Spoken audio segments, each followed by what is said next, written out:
아주 사막입니다. 네게부 지역은 굉장히 유대인들과 관계가 깊어요. 출애굽해가지고요, 거의 38년 동안 이 근처에서 지내요. 빙빙빙빙빙 돌아요. 이 사막은 아무도 살 수 없는 지역이에요. 근데 여기서 살아나와요. 혹시 나중에 성지순례 가시면 이집트를 거쳐서 수에즈 운하 아시죠? 수에즈 운하를 위로 통과해서 다리를 건너서 이스라엘 쪽으로 들어오시면 이제 네게부 사막을 지나게 돼요.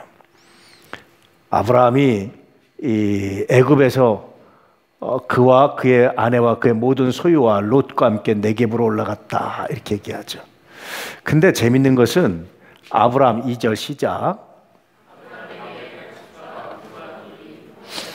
갑자기 가축과 은가금이 굉장히 풍부하였다라는 이야기를 하고 있어요. 애굽에서 아브라함은 굉장히 많은 것들을 소유하게 돼요. 그리고 지난주에 말씀드렸지만 이때 함께 데리고 온 사람이 누구라고 그랬죠? 하갈이었습니다. 하갈. 그래서 하갈은 아브라함이 애굽에서 데려온 여자예요. 그래서 그것 때문에 굉장히 문제가 돼요. 굉장히 슬픈 일들이 일어나는데 어쨌든 이때 아브라함이 이제 굉장히 풍부해졌습니다. 굉장히 많아졌다라는 거죠. 3절 말씀.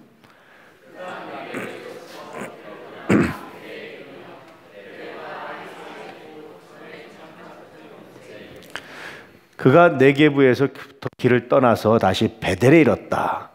베델과 아이 하면 여러분 생각나는 게 어디입니까? 아이성 전투죠, 그렇죠? 아이라는 이름은 폐허라는 뜻이에요. 폐허. 완전히 폐허가 되고요, 여리고성도 완전히 폐허가 됐던, 그 여리고성을 연구했던 고고학자들이 왜 여리고성이 갑자기 이렇게 무너졌는지를 이해를 못했어요. 갑자기 무너졌던 흔적들이 있거든요. 조셉은 그 땅에 그 시대의 지진이라든지 심각한 문제가 없었는데 왜 무너졌을까? 성서를 읽다 보면 그 왜 무너졌는지가 나오죠. 그래서 연구하다가 성서에서 여리고성이 무너진 것을 발견하고 이제 이유를 찾았던 그런 것들이 바로 여리고성, 아이, 이런 곳입니다. 이게 어디냐면 베델 지역이에요. 현재 여러분 이렇게 보면 굉장히 좋아 보이죠. 파릇파릇한 것도 있고 뭐가 있어 보이죠. 지금의 이제 현대는 어떻게 합니까? 유대인들이 갈릴리 호수에서요 다 수로를 연결해서 물을 끌어가요. 이렇게 이스라엘 사람들이. 그래서 지금 베델은 굉장히 좋은 땅이에요. 유대인들은 갈릴리 호수 없으면 못 살아요. 갈릴리 호수에서 전국으로 수를 다 끌어가요. 수원지입니다. 수원지. 그래서 농사도 짓고 다 합니다. 그래서 갈릴리 호수를 막아놓고 하다 보니까 요단강물이 넘치겠어요? 줄어들겠어요? 자꾸 줄어들죠. 요단강으로 흘러오는 요단강의 지류들도 다 자꾸 막고 사람들이 뭔가 이렇게 물을 이제 막기 시작해요. 그러다 보니까 사해로 들어오는 물이 작아지겠어요? 많아지겠어요?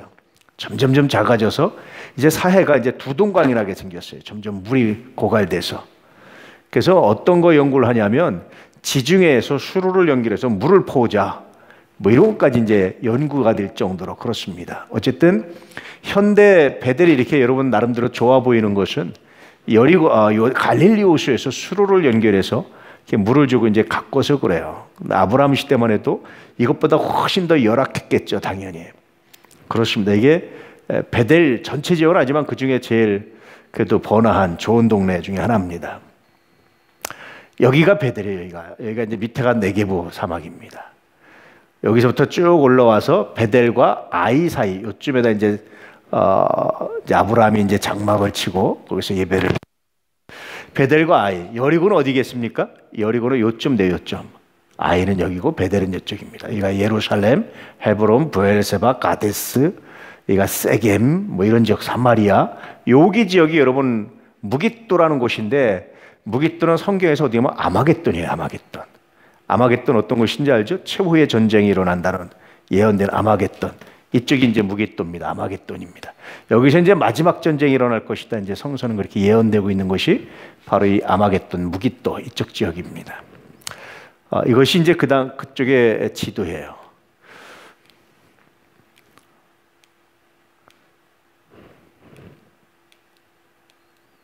예, 4절 말씀.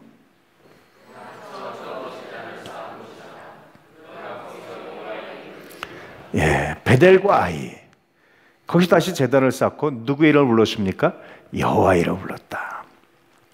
아브라함은요, 이 아주 하나님의 약속의 땅이지만 우상이 너무 굉장히 심각했던 이곳에 와서 그냥 이 땅은 나다오라고 말하는 것이 아니라 그냥 다니면서 뭐합니까? 제단을 쌓고 여호와의 이름을 불러요. 하나님의 이름을 불러요. 그러면서 오늘날 소위 말하는 땅밟기를 하는 것처럼 그렇게 느껴지죠. 자, 5절 말씀.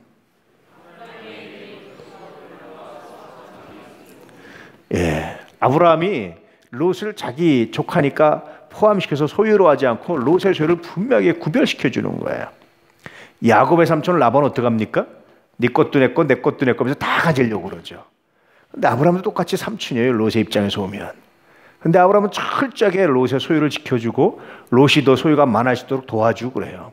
그래서 롯도 굉장히 많은 이제 부자가 됩니다. 아브라함이 부자가 되면서 동시에 롯도 부자가 돼요. 자, 6절.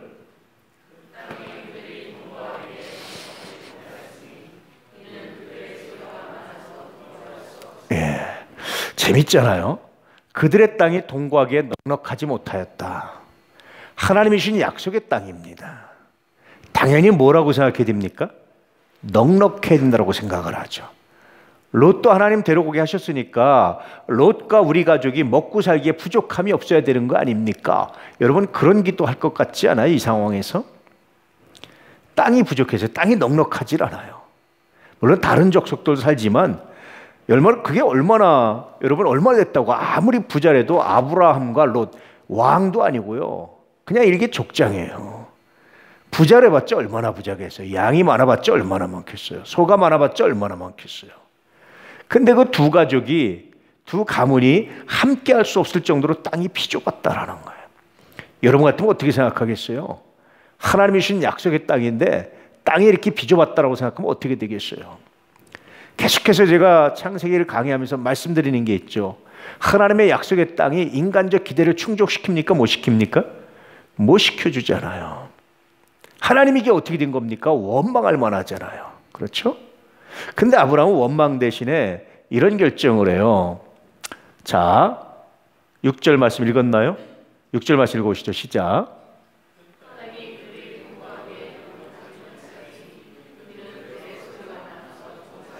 예, 7절.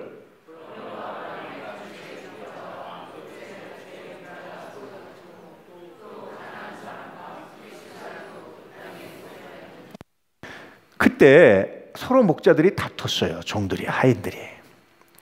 롯과 아브라함의 목자들이 서로 다퉜어요. 다투면 기득권이 누구한테 있어요? 아브라함한테 있죠, 당연히. 아브라함한테 귀속시킬 수도 있는 굉장한 권한이 있잖아요, 족장으로서. 그런데 아브라함은 이런 결정을 합니다. 8절 시작.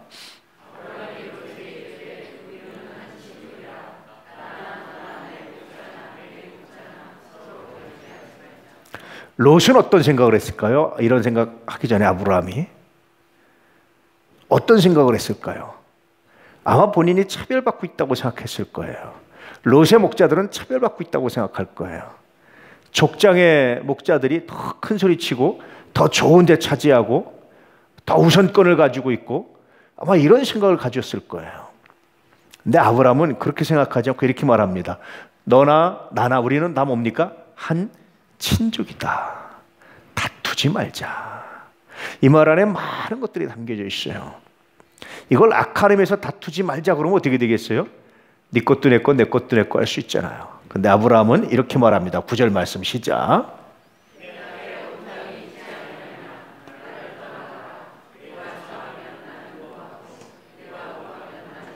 예, 이렇게 말합니다. 한 친족이다 다투지 말자. 끝까지 함께 살고 싶고 아브라함이 아마 보살피고 싶었을 거예요. 그런데 아마도 여기에 행간에 다 나와 있지 않지만 이렇게 다툴 때 롯의 태도가 아브라함으로 하여금 이런 마음을 갖게 했던 것 같아요. 아마 롯이 와서 삼촌 무슨 소리예요?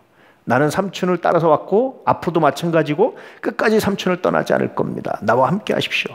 자기 목자들을 단속하고 무슨 소리냐 삼촌한테 양보하라 만약 그랬다면 어떻게 됐겠어요? 근데 아마 롯이 안 그랬던 것 같아요. 그러니까 아브라함은 그 롯을 야단치기보다 롯에게 선택권을 줘요. 내 앞에 온 땅이 있지 않냐. 하나님이 주신 땅이 다 있지 않느냐. 나를 떠나가라. 네가 독립해라 이제는. 네 소유도 내 거고 내 것도 내 거가 아니라 네 건 온전히 네 거니까 독립해라. 그러면서 말하기를 네가 좌하면 내가 우하고 네가 우하면 내가 좌하겠다. 네가 먼저 선택을 해라. 굉장히 놀라운 거예요. 왜 선택권을 이렇게 줬을까요? 왜 그랬을까요? 어떻게 여러분 이런 선택권을 줄 수 있었을까요? 여러분 같으면 선택권을 주겠어요? 네가 먼저 좋은 거 가져. 네가 가지면 나는 이렇게 해. 그러니까 롯은 더 좋은 땅과 더 안 좋은 땅 중에 둘을 고를 수 있었어요. 여러분이 만약에 롯의 입장이라면 어떤 걸 고르겠어요? 좋은 땅 고를 분 손 들어보세요. 난 롯처럼 좋은 땅을 고르겠다. 삼촌이고 뭐고 뭐 조카고 뭐고 뭐. 나는 롯처럼 안 하겠다. 난 나쁜 땅 고르겠다. 그건 배 아파서 못합니까? 이때는 가만히 있는 게 상책이다. 그럼 가만히 있는 거예요? 여러분 선택을 한번 해보세요. 어떻게 하겠어요? 여러분 같으면 어떻게 하겠어요? 여러분이 롯이라면 어떻게 하겠어요? 우리 항윤이 어떻게 하겠어요? 나쁜 쪽. 이야, 정은성, 상병. 이야, 그렇습니다. 근데 아브라함이 이렇게 선택권을 줬어요. 그때 롯이 어떻게 합니까? 눈을 들어서 시작.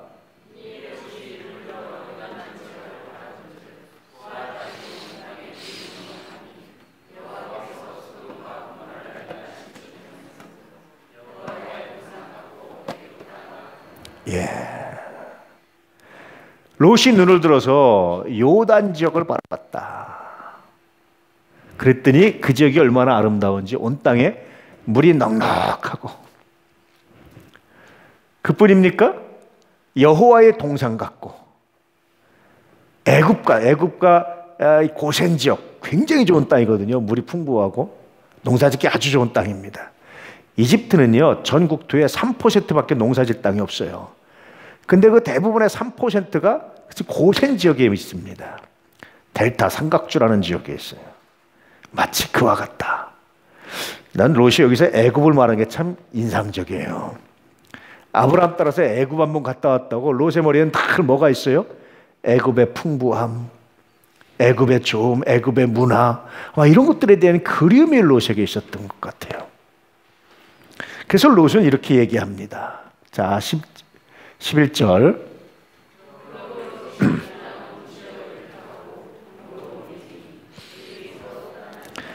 참 면통 맞죠? 예?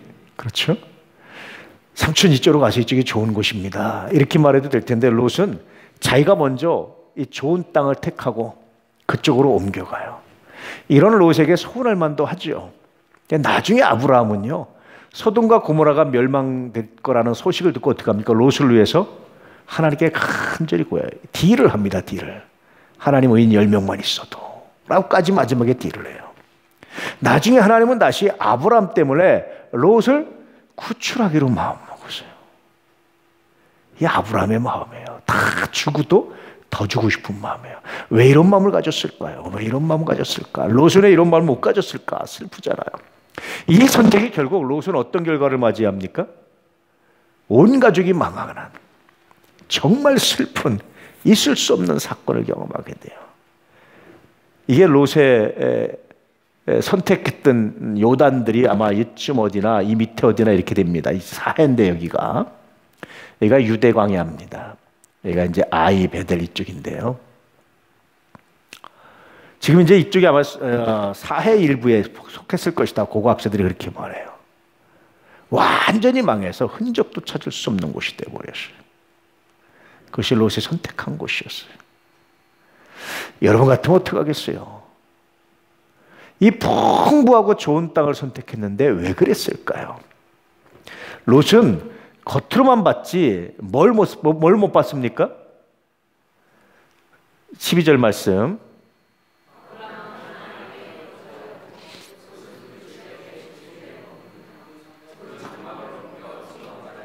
(13절) 자, 롯은 뭘 봤어요? 겉으로 드러나는 환경을 봤어요. 아마 롯이 소돔 지역의 죄악을 볼 수 있는 눈이 있었다면 어땠을까요? 롯은 그것을 볼 수 있는 눈이 없었습니다. 여러분 어떻습니까? 그래서 시편 1편에 복 있는 사람은 어떤 사람이에요? 악인의 길을 쫓지 않고 죄인의 길에 서지 않고 오만한 자의 자리에 앉지 않는 사람이에요. 겉으로 들에게 내가 수입이 많고 내가 높은 자리에 올라가고 내가 권력을 부리는 자리가 아니라 그것이 죄의 길인지 아닌지를 살피시는 사람이 복 있는 사람이다. 이런 의미에서 보면 롯은 복 있는 사람입니까? 아닙니까? 아니었던 거예요. 단순히 그가 풍부한 땅을 선택했다는 것이 잘못이 아닙니다. 그는 그 땅에 있는 죄에 대해서 눈을 감았어요. 나중에 이것이 자기 자녀들을 타락시키는 결정적 계기가 또 됩니다. 죄에 대해서 눈 감는다는 건 굉장히 심각한 겁니다. 여러분 아무리 좋은 곳이 있고 아무리 월급 많이 주는 곳이 아무리 여러분 괜찮은 곳이 있다 할지라도 죄에 대해서 눈 감으면 롯의 전철을 밟을 수밖에 없어요. 그래서 우리는 외적인 평가를 하는 사람들이 아니라 그 깊이에 영적인 판단을 할 줄 아는 사람이어야 되는 거예요. 내가 있어야 될 곳이 어디냐? 외적인 평가가 아니라 영적인 평가를 하고 그곳에 죄악이 관영한지 아닌지를 우리가 볼 수 있어야 된다는 거예요. 이것을 보지 못하면 롯의 전철을 또다시 밟을 수밖에 없다는 거죠. 14절 말씀.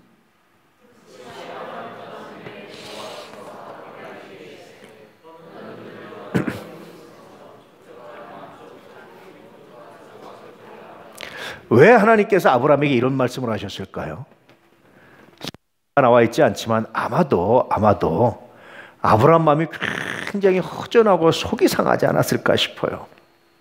자식, 지가 나쁜 땅 택해도 내가 좋은 땅 주고 갈 텐데 아마 그런 마음도 있었겠고 여러 가지 마음이 있었겠죠.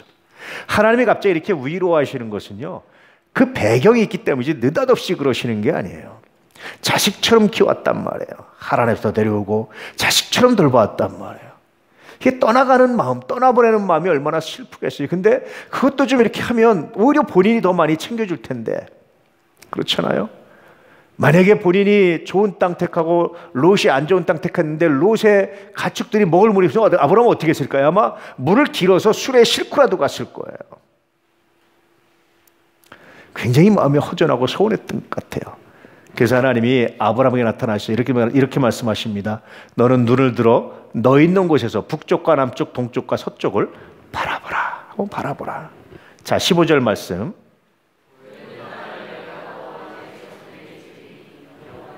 예, 그 보이는 땅이 이런 땅입니다. 이 유대 광야입니다. 여러분 이 땅 준다면 갔겠어요? 농사 짓는 사람이에요. 목동입니다. 목동. 풀이 있어야 돼요. 목초지가 있어야 돼요. 목초지가 보입니까? 안 보입니까? 안 보이지요. 나중에 여러분 이스라엘 가보면요, 돌밖에 없고 사막이고 광야고 아무것도 없는데 양들이 뭘 먹어요. 아주 이끼처럼 아주 억샘플 좀 하얗게 나온 거 뜯어서 먹어요. 이렇게. 그쪽 양들은요 거기에 단련돼야지 그걸 먹어요. 우리는 돌밖에 안 보이는데 가까이 가보면 요만한 풀들이 조금씩 군데군데 나오는데 그걸 뜯어서 먹고 있어요. 애굽을 봤어요. 아브라함이. 하나님, 이왕이면 나한테 애국과 같은 곳을 주시옵소서. 그럴만 하죠. 갈대우를 경험하고 하란을 경험했어요. 이왕이면 나한테 하나님 그런 땅 주세요. 아니면 심지어는 여기다 위로 한참 올라가면 갈릴리 호수가 있는데 갈릴리 호수의 그 바로 북쪽은 굉장히 좋은 땅입니다. 풍부하고 물도 많고. 갈릴리 호수가 요단강이 두 개예요. 갈릴리 호수 위에 있는 것은 상부 요단강, 갈릴리 호수 밑에 있는 여러분이 알고 있는 요단강은 하부 요단강이에요. 이 상부 요단강은요 정말 비옥하고 좋은 땅입니다. 나중에 역시 이스라엘 가보시면 숲속에 들어가서 쉴 수 있는 곳은 그곳입니다. 시냇물이 절절절절 흐르고 막 폭포처럼 이렇게 크진 않지만 이렇게 내려오고 막 그냥 그런 곳이에요. 아브라함이 하나님 나 이거 말고 그 땅에서 하나님 보이셨으면 아마 아브라함이 이러지 않았을 거예요. 여러분 같으면 그렇게 믿음으로 결단했는데 하나님이 이 땅을 보면서 야 동서남북을 바라봐라. 바라봐봤자 뭐밖에 안 보입니까? 이거밖에 안 보여요. 자기가 갈대아우르나 하란이나 애굽에서 봤던 땅과 전혀 다른 정말 척박한 땅이 보여요. 여러분 뭐라고 고백하겠어요? 뭐라고 하겠어요?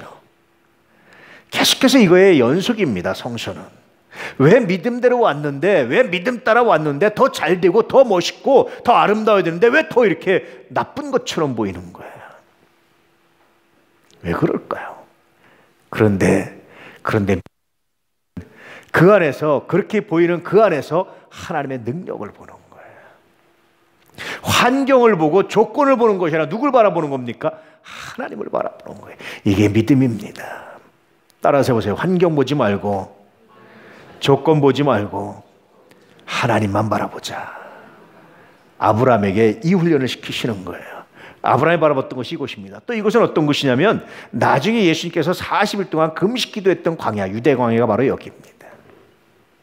이곳에서 예수님 40일 동안 금식 기도를 하셨어요. 자, 16절 말씀.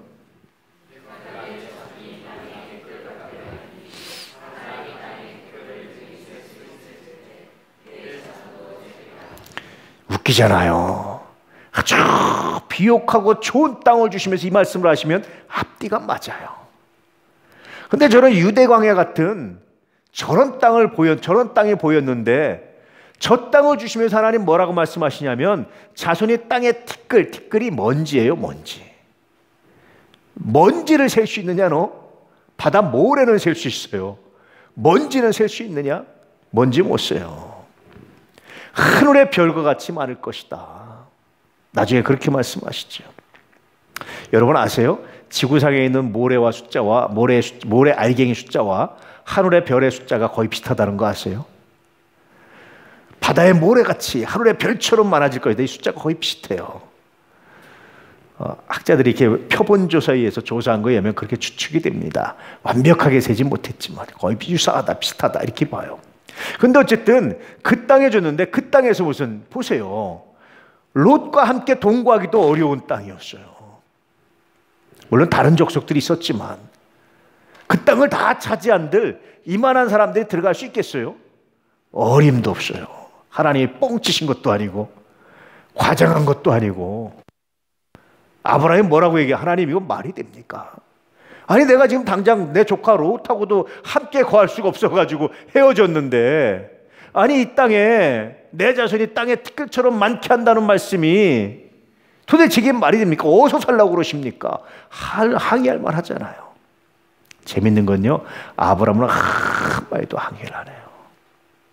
왜 그래요? 누굴 바라본 거예요? 하나님을 바라본 거예요. 놀랍잖아요. 유대인들은요 전 세계에 흩어져 살아요. 유대 땅에만 사는 게 아니에요. 전 세계에 흩어져 삽니다. 정말 놀랍습니다. 하나님의 계획이. 이 아브라함의 믿음이 얼마나 놀라운지 몰라요. 그래서 여러분, 믿음은요 때때로 내 판단과 내 지식과 내 생각을 뛰어넘는 거예요. 하나님 당신이 말씀하시면 가능하게 될 줄 내가 믿습니다. 이 믿음 가지고 살아가시길 주의 이름으로 축복합니다. 이렇게 하나님이 약속하셨으면 그 다음부터 어떻게 됩니까? 아브라함한테 쌍둥이, 새 쌍둥이, 8쌍둥이 막 낳게 해야죠. 근데 그랬습니까 여러분? 믿음의 조상 아브라함은 몇 명의 아들이 있었죠? 몇 명의? 2명이요? 몇 명? 7명의 아들이 있었는데요. 그러잖아요. 실제로는 8명이에요. 그 중에 하나 키가 크고요. 나머지는 작대요. 주일학교 때 배워오셨죠? 예. 나중에 이제 사라가 죽은 다음에 아브라함이 재혼을 하고, 이제 거기서 이제 다시 자녀들이 나와요. 어쨌든 그럼에도 불구하고 이렇게 말씀하셨으면 그냥 쌍둥이, 새 쌍둥이 막 낳게 해야 되잖아요. 근데 그렇지도 않았어요. 이 약속이 거짓말일까 의심들지 않겠어요? 그렇잖아요. 여러분들 말씀드리지만 하나님의 약속은 내가 생각하는 방향과 다른 방향으로 이루어진다. 내가 생각하는 방식과 다른 방식으로 이루어진다. 여러분 기억하시기를 축복합니다. 대부분의 사람들이 실족하는 이유가 하나님이 오라고 말씀하시면 내가 생각하는 방식으로 이룰 거라고 생각을 해요. 그러다 실족해요. 아브라함을 보십시오. 아브라함이 이 가운데 하나님을 믿는 거예요. 위대하지 않습니까? 자기가 생각하는 방식으로 하나님께서 이루시는 것이 아니라 전능하신 하나님의 방식으로 이루어진다는 사실을 아브라함은 인정하는 거예요. 믿는 거예요. 계속해서 창세기를 보면서 족장들의 역사를 보면서 나중에 뒤에 성서도 내용도 마찬가지지만 하나님의 약속은 내가 생각하는 방식대로 이루어지지 않는다라는 거예요. 하나님의 방식대로 이루어진다. 야, 내가 너한테 부자 되는 복을 줄게 라고 생각하면 여러분은 하는 방식은 뭡니까?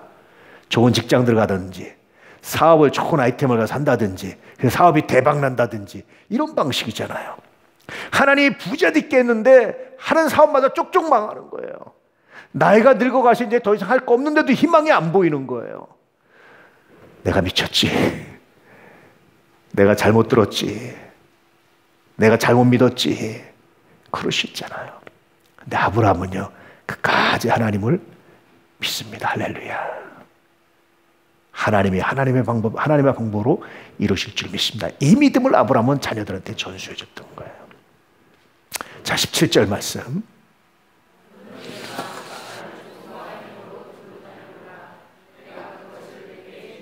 예. 거기다가 하나님이 그 땅을 한번 종과 횡으로 한번 행하여 보랍니다. 내가 그것을 내게 줄 것이다. 물론 아브라함에게는 유대 광야뿐이 아니라 보이는 건 유대 광야였지만 가나안 땅 전체가 보이는 거죠. 그래서 이렇게 아브라함은 열심히 다녔나 봐요. 그 땅을 이렇게 이다니고 저리다니 열심히 다녔나 봐요. 하나님이 내와 내 자손에게 주실 땅이 어떤 땅인지 아마 생전에 더 많이 밟아보려고 이렇게 땅 밟기를 하셨던 것 같아요. 이렇게. 어쨌든 아브라함은 눈에 보이는 것이 아니라 눈에 보이지 않는 하나님의 역사를 봤다는 거예요. 저희도 말씀드렸지만 여러분이 돈 한 끼가 붕 될 겁니다라는 믿음이 있습니까? 그러면 어떻게 됩니까? 날마다 매년 매주일 교회에 새 신자가 오고 막 그래야 되잖아요. 근데 이게 보니까 별로 변화도 없고 안 되는 것 같아요. 그럴 때 믿음이 필요합니다. 하나님, 당신이 말씀하셨으니 당신의 때에 당신이 이루실 줄 내가 믿습니다. 그러므로 내가 오늘 내가 해야 할 일, 내가 순종해야 할 일, 내가 있어야 될 자를 나는 지키고 할 뿐입니다. 이 고백이 아브라함의 믿음과 같다라는 거예요. 이런 고백을 간직할 수 있기를 축복합니다. 자, 18절 말씀.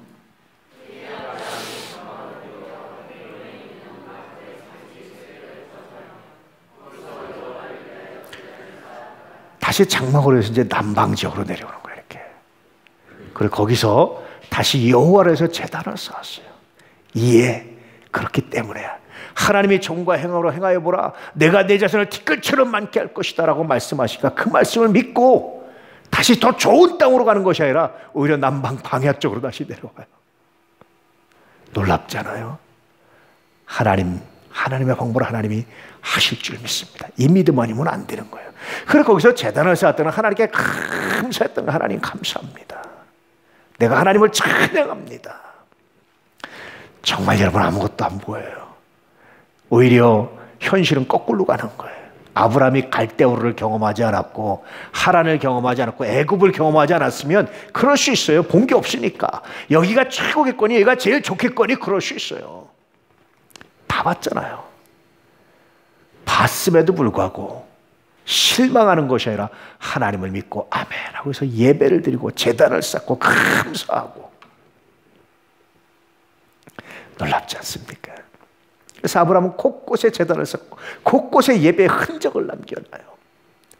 나중에 아브라함의 자녀들이 여기도 우리 할아버지 우리 조상 아브라함이 제사 드리던 곳, 여기도 하나님께 예배 드리는 곳, 여기도 예배 드리고 여기도 예배 드리던 곳 사방에 다니면서 아브라함이 예배 드리는 흔적만 찾아봐도 후손들이 어떻게 합니까? 은혜가 되기 시작하는 거예요. 이런 일을 해요. 아브라함은 거룩한 씨앗, 이 씨앗이 때가 되고 조건이 맞으면 언제든지 하나님께서 발화시킨다는 믿음을 가지고 거룩한 씨앗의 사명을 감당하는 겁니다. 오늘 다시 아브라함의 믿음이 여러분에게 있기를 주의 이름으로 축복합니다. 하나님의 일은 하나님이 하십니다. 할렐루야. 하나님의 방법으로 하나님의 때에 이루십니다. 이것을 믿으시고 눈앞의 사건에 일희일비하지 마십시오. 그냥 잘 된다고 너무 좋아할 것도 없고 안 된다고 절망할 것도 없어요. 하나님의 일은 하나님이 하십니다. 하나님이 이루십니다. 이 믿음을 가지고 승리하시는 은혜가 있기를 주의 이름으로 축복합니다. 어떤 목사님이 그런 고백을 하더라고요. 교회를 개척하고 이렇게 교회를 목회를 하면서 하루도 쉴 날 없이 그냥 불철주야하는데 몸에 무리가 와서 입원을 하신 거예요. 교회 어떡하지? 내가 없어서 어떡하지? 지금 이거 있는데 그거 있는데 막 걱정을 하고 있는데 하나님이 그때 그러시더래요. 너 뭘 걱정하니? 내일은 내가 한다. 이 말씀 내 마음이 팍 놓이고 평안함이 오더라는 거예요. 그리고 실제로 하나님의 일을 하나님이 하시더라. 자기가 없으면 교회가 안 들어갈 줄 알았는데 하나님의 일을 하나님이 하시더라는 거예요. 여러분의 일은 하나님이 하십니다. 할렐루야. 단 하나님께 맡길 때, 하나님께 맡기면 하나님의 일이 돼요. 안 맡기고 내가 가지면 내 일이 돼요. 많은 사람들이 하나님께 안 맡기고 자기가 가지고 하나님 이거 해주십시오, 하나님 이거 해주십시오 그러는데 안 돼요. 그럴 때는 하나님께 맡기는 거예요. 아브라함처럼 본토 집을 떠나서 완전히 하나님께 맡기는 거예요. 맡기면 하나님의 일이 되고 하나님이 하십니다. 근데 내가 가지고 있으면 내 일입니다. 이거는 하나님이 하시는 게 아니에요. 할렐루야. 죽이든지 살리든지 이리 가든지 전리 인도하시든지 내가 이건 하나님께 맡겼습니다. 자녀도 여러분 하나님께 맡기세요. 하나님의 아들이고 하나님의 딸입니다. 그럼 하나님 책임지세요. 내 딸이고 내 건데 라고 생각하면 여러분 안 돼요. 그건 여러분 불신앙입니다. 나는 못해요. 여러분의 삶도, 여러분의 건강도, 여러분의 모든 기도도 소망도 하나님께 맡기세요. 이제 하나님 겁니다. 이 소망 하나님 겁니다. 이 기도 하나님 겁니다. 이거 하나님 겁니다. 하나님 당신이 하십시오. 나는 당신이 이끄는 대로 순종할 뿐입니다. 내가 원하는 대로, 내가 계획한 대로 안 한다 할지라도 나는 당신을 믿습니다. 이 고백을 가지고 맡기셔서 거룩한 열매를 맛보고 승리할 수 있는 믿음의 사람들 되시기를 주의 이름으로 축복합니다. 할렐루야. 기도하겠습니다.